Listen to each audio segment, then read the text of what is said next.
جب لوگ منفی باتیں کرتے ہیں اور بندہ کہتا ہے اب میری تو عزت ہی نہیں رہی خاندان کے اندر، بالخصوص میں تو اب خاندان میں کسی کے پاس بیٹھنے کے قابل نہیں رہا، میں تو معاشرے میں چلنے پھرنے کے قابل نہیں رہا، ہر جگہ پر میرے خلاف باتیں ہو رہی ہیں، تو ایسی صورتحال کے اندر اب سب سے پہلے کہ جب آپ کی طرف سے کوئی غلطی بھی نہیں اور آپ ٹھیک بھی ہیں، آپ حق پر بھی ہیں اور آپ کی طرف منفی باتیں کی جا رہی ہیں، تو اس وقت سیرت نبوی ہمیں یہ تعلیم دیتی ہے کہ لوگوں کی ان منفی باتوں سے آپ مثبت چیزیں اور مثبت پہلو نکال لیں۔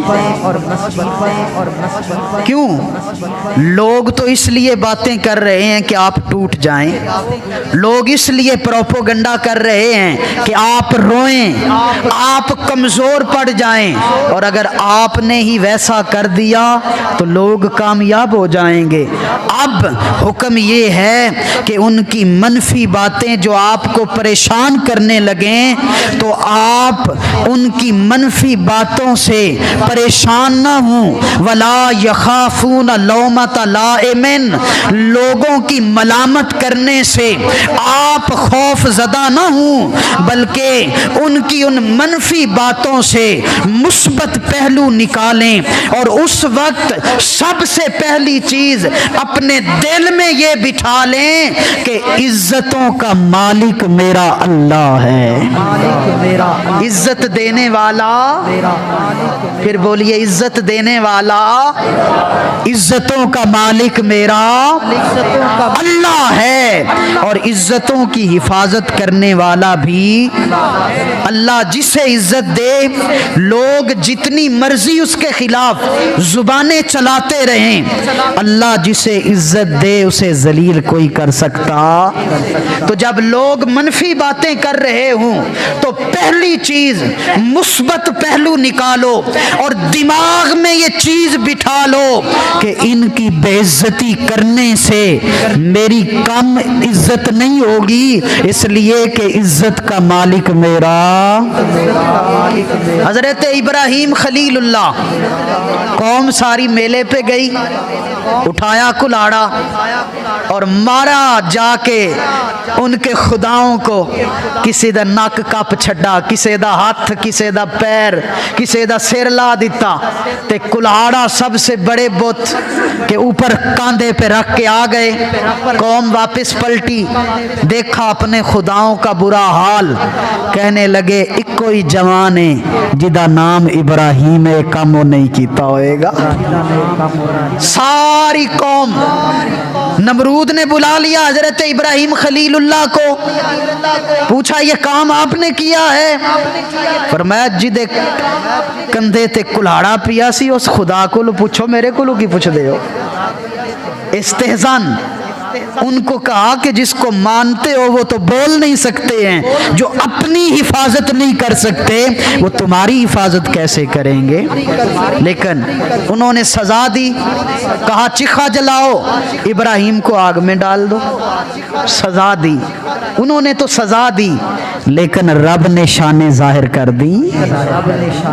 اب پوری قوم زبانیں چلا رہی ہے، پوری قوم آپ کے خلاف پروپوگنڈا کر رہی ہے، پوری قوم منفی باتیں کر رہی ہے، سزا کے طور پر آپ کو آگ میں ڈالا جا رہا ہے۔ جب آگ میں ڈالا گیا انہوں نے سزا دی، رب نے کرم کیا، قلنا یا نار کونی برداً و سلاما علی ابراہیم، اللہ نے آگ کو گلزار فرما دیا، اللہ نے آگ کو گلزار فرما دیا۔ اب کہا اس طرح تو اس کو سزا نہیں ملی، دوسری سزا کہا ملک بدر کر دو، علاقے سے نکال دو، اس شہر سے نکل جاؤ۔ دوسری سزا حضرت ابراہیم علیہ السلام کو یہ دی گئی، آپ ملک بدر ہو گئے، وطن سے ہی نکال دیے گئے، شہر سے نکال دیے گئے۔ اب لوگ باتیں کر رہے ہیں, آپ کے خلاف پروپوگنڈا کر رہے ہیں, ساری قوم کی زبانیں آپ کے خلاف چل رہی ہیں. اب میرے یا آپ جیسا ہو تو وہ تو یہی کہے گا نا کہ میری تو عزت ہی نہیں رہی, اب میں تو ملک سے بھی نکال دیا گیا, میں کون سا ناک لے کر جاؤں. لیکن وہ تو حضرت ابراہیم خلیل اللہ تھے نا, انہوں نے کہا میرا سب کچھ میرے رب تیری راہ میں قربان ہے. قربان کر کے جب نکلے, اب اللہ نے کرم کیا کیا, اللہ نے انعام کیا دیا, عزتوں کا مالک میرا اللہ ہے.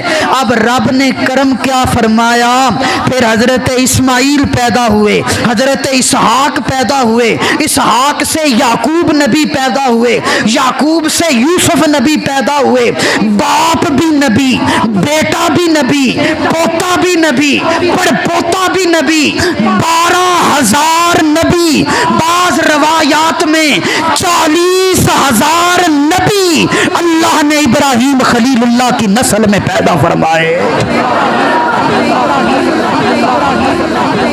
12,000 نبی اللہ نے ابراہیم کی نسل سے پیدا کیے, جنہوں نے بابل سے نکالا تھا, جنہوں نے اور سے نکالا تھا. اللہ نے کعبے کی تعمیر کے لیے انہیں چن لیا, وہ ادھر سے نکال رہے ہیں, وہ ادھر کعبہ تعمیر کر رہے ہیں. اور پھر اللہ نے آخری نبی بھیجا تو ابراہیم خلیل اللہ کی اولاد میں سے بھیجا, اور جب آخری نبی پر نماز فرض ہوئی تو نماز میں اللہ کے نبی نے رکھ دیا اللہم صلی علی محمد وعلی آل محمد کما صلیت علی ابراہیم. یہ کون سے ابراہیم ہیں جن کو آگ میں ڈالا جا رہا ہے, جن کے خلاف باتیں ہو رہی ہیں, جن کو ملک سے نکالا جا رہا ہے, جن کے خلاف پروپوگنڈے ہو رہے ہیں. انہوں نے صبر کیا, اللہ نے اجر کیا دیا. کل ان کے خلاف زبانیں چلتی تھیں, آج وضو کر کے کروڑوں نمازی دو زانو ہو کر بیٹھ کر ان پر درود پڑھ رہے ہوتے ہیں. تو اصول ذہن میں رکھیں, عزتوں کا مالک, پھر بولیے عزت دینے والا.